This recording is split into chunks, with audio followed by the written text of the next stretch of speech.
I remember the weight of the gift more than the laughter. It was a simple box wrapped in matte black paper, understated, thoughtful. I had chosen it because she once paused in front of that watch display and said, "Maybe when the company hits the next level." I believed we had reached that level together. The ballroom doors opened to noise and light.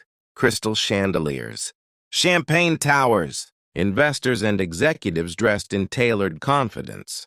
It was her company's celebration night, and officially I was just the supportive husband. Unofficially, I owned 90%. I stayed near the entrance at first, unnoticed. Then I heard Ced's voice through the microphone, smooth, charismatic, the kind of voice that fills a room without trying.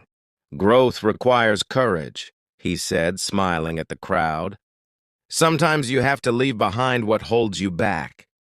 Polite laughter. My wife stood beside him, radiant under stage lights. She looked successful, independent, untouchable. Then Ced turned toward her and did something that shifted the air in the room. He went down on one knee. There was a ripple of surprise, a few gasps. Someone raised a phone to record. He held up a ring box and spoke lightly, almost jokingly. "Will you leave your poor, impotent husband and marry me?" The word husband landed softly, but it echoed in my ears. Some people laughed. Not all, but enough. Enough for the humiliation to feel shared. I didn't move. I didn't interrupt. I watched my wife's face instead. For a brief second, her eyes scanned the room. They passed over me. There was recognition. No shock, just hesitation. Then she smiled. "Yes," she said. Applause broke out. Uneven but growing stronger as people committed to the spectacle. Ced slid the ring onto her finger and stood triumphant. Cameras flashed. Someone whistled. I looked down at the gift in my hands. It suddenly felt misplaced, like I had brought sincerity to a performance. I turned around and walked out. The hallway outside was quiet, carpeted, neutral, ordinary. My reflection in the mirror looked composed, which surprised me. I expected anger. Instead, I felt something colder and clearer. In the parking lot, I sat in my car and opened my laptop. For years, I had structured the company's ownership so she would be the public face. It mattered to her. I preferred staying in the background. The equity agreements, the capital injections, the credit facilities, all of it was under my control, but invisible. I told myself that love didn't need credit.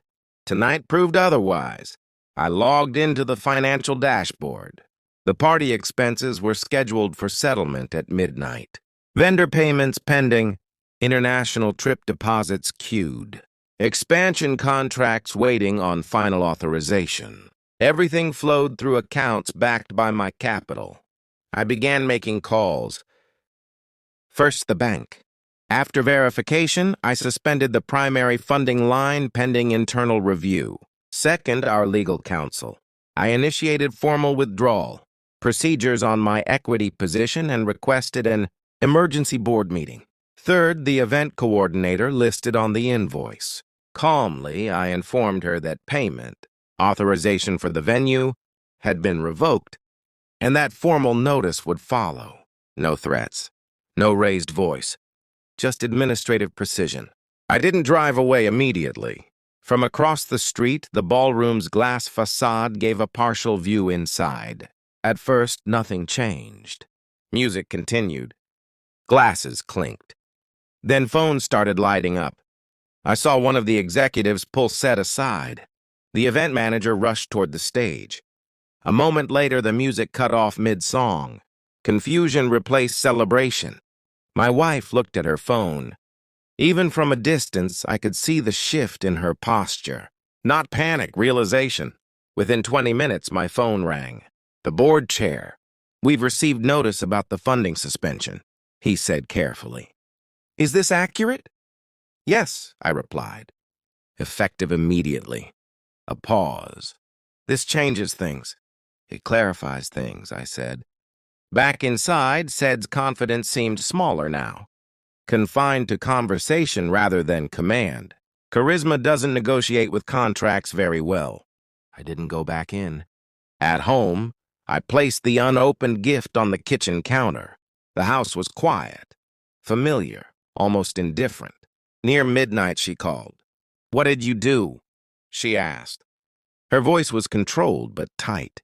"I reviewed my position," I said, "and acted accordingly. You're collapsing everything." "No," I answered. "I'm stepping out of what I no longer belong to." Silence followed. Not explosive, not dramatic, just heavy. "You embarrassed me," she said finally. I considered that. "I wasn't the one with a microphone." We didn't resolve our marriage that night. There were no ultimatums, only the understanding that the structure supporting our lives had shifted. In the weeks that followed, the board moved quickly. With majority ownership withdrawn, leadership roles were reassessed. Said's authority diminished under scrutiny. Investors favored stability over theatrics. I didn't celebrate. I redirected my capital into ventures where partnership meant alignment, not image. I started therapy, not because I felt broken, but because I wanted to understand why I had tolerated being reduced to a joke in a room. I financed. The marriage remains uncertain. Separation papers exist, unsigned. Conversations are quieter now. More honest, perhaps, but fragile. That night did not turn me into someone vengeful. It made me deliberate. Humiliation is loud. Control is quiet. I didn't destroy anything. I simply stopped funding my own erasure, and that was enough.